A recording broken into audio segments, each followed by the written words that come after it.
starting on the timing procedures here. You see that little dot right there on the oil pump?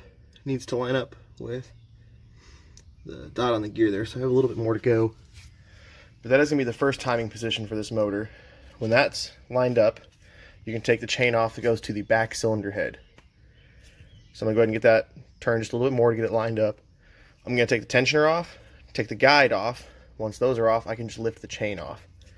Don't touch the camshafts or anything on that side of the motor while you're doing this. I've already broke loose the nuts on all 4 camshafts for the phasers because I don't want to risk getting one of those cams out of time. This is an interference engine. So if something happens, I do run the risk of damaging valves or pistons. So you got to be really careful when you're timing one of these. Getting the tensioner off the back side here. There isn't a lot of room right here with this frame rail. You're pretty much stuck with like a shallow socket and like a 1/4 inch ratchet or 3/8.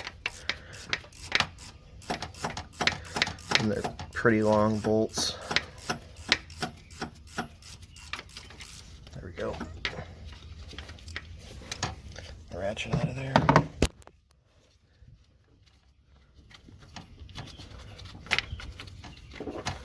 And there's the chain tensioner.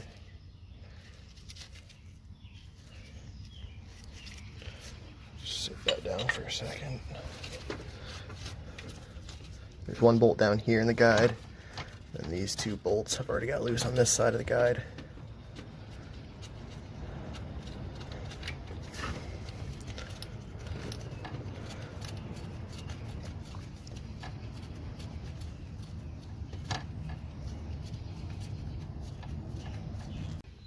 Alright, I got that back guide out, so now I can just take the timing chain right off. So this is the one for the back bank.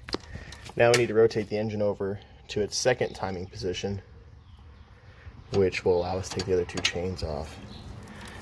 Taking off these chain guides and tensioners, I'm pretty sure someone's been inside this motor and done chains before. They're supposed to be torqued to, I think it's like 18 foot-pounds, and I couldn't get a couple of them off with a 1/4 inch ratchet. I had to get my long 3/8 to break them loose. So I'm pretty sure someone's been in here and done timing chains at some point, which it's not uncommon. A lot of these were done under warranty. They were known to stretch and cause problems. But whoever did it doesn't apparently know how to torque anything. Everything's just been run down with an impact, which, don't get me wrong, there are some parts that I'm perfectly fine just using an impact to put them back on, but timing components and stuff like that, they're low torque. Just get your damn torque wrench out.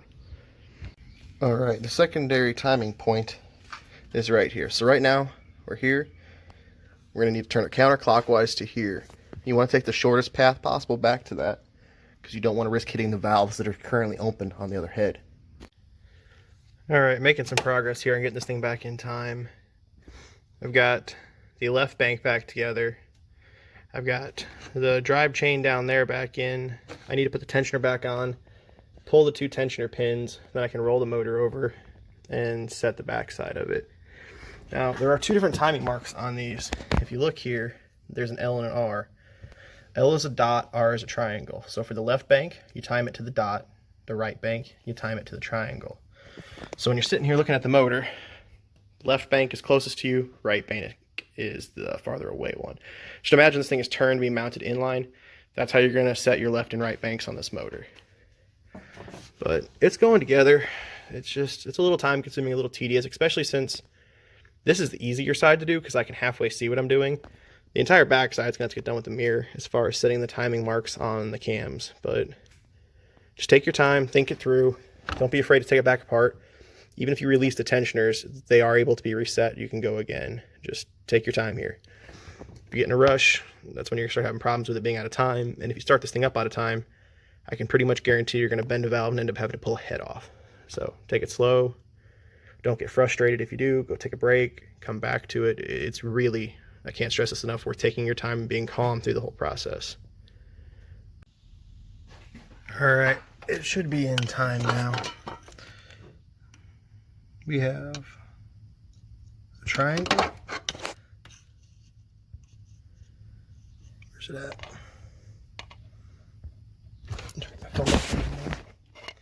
That one is sitting on the triangle, then come to the front. We are on the dot. And it's hard to see right there because harness is in the way. But that one is on the dot. Then when you go down below, all the marks are lined up. So the motor should be in time. I took it apart based off the procedures that you're supposed to do to time one of these. And what I found was we had 2 cams that have jumped time on this motor. The back 2 were off. So I had to reset those. It took a little bit longer than it should have, and the procedure went way off what the book was supposed to be. Both those back cams had jumped a tooth. So once I figured that out, it made the job go a lot easier. I went ahead and just set the front. I moved the back ones a little bit. When you take it apart, you're not supposed to actually move them, but I put a wrench on them. Where did it go? There it is. So I got a bunch of tools laid out right now. It's probably a 19, but a stubby little 3/4 wrench. You can clear the cowl back there. I used that to move those cams out of my way. Once I had those moved out of the way, I went ahead and sent the front and the bottom. Once those were set, I rotated about halfway back between the 2 timing positions, and then I moved those cams back to about where they should have been. Went back down, moved the crank back to the timing position for the back head. Then I did the final movements to get these in time, put the links on those to match. Once both those were linked, I went down below and double checked. The colored link matched up with the dot it's supposed to go on that idler gear down there. Set those, put the tensioners on, pulled the pin. Everything is released. Tensioners are all set now. And from what I can tell, everything's in time. So I'm gonna go take a break for a little while. I've been on this for a little bit longer than I wanted to today. Go get some dinner. I got a couple other customer cars I've been working on and off on today. Probably just gonna take a break for a few hours, and I'll come back out here tonight once it cools off in the shop and get it back together. I can't go all the way together. I'm still missing some gaskets. They won't be here tomorrow, but I can at least get the timing cover on it and valve covers and a bunch of that stuff. I'm waiting on intake gaskets. They were supposed to be here yesterday and they got delayed. They won't be here till tomorrow now. Alright, well I came back out in the shop tonight and actually got a lot of stuff done. I didn't get the camera out much. I kind of just put some music on, got to work. Timing chains are completely finished. Timing covers back on, alternators back on, power steering pumps back on, coolant outlets back on, both valve covers. I've got power steering back on. Anything that can get plugged back in is plugged back in. Cam position sensors are back on it. Where the hell did I put my light? Yeah, they're kind of dead anyway, but as you can see, everything's just slowly going back together. Alternator bracket, it's pretty much next up. Then I gotta put the belt tensioner on. I can get balancer on after that. All new seals in the timing cover. New water pump seal, new coolant outlet seal, valve cover gaskets are new. I'm waiting on intake gaskets. Those, like I said, those will be here tomorrow on Thursday. But just a bunch of progress tonight since I had nothing else to do. Probably just gonna call it here tonight. It's getting close to 10 o'clock. I don't feel like being out here all night when I can't actually finish it tonight, so I'll just get going on it tomorrow when I get up. But I mean, it's really not that bad, especially going back together here. It's been flying back together. I probably got about another hour and a half, 2 hours into reassembly right now. Surprisingly, with how much of a fight it was to get that power steering pump on, or off, it went right back on. It didn't fight me at all. But like I said, this is where I'm going to end it today. We'll hop back on it tomorrow. We should be done tomorrow and it should be running. So, we'll see how that goes.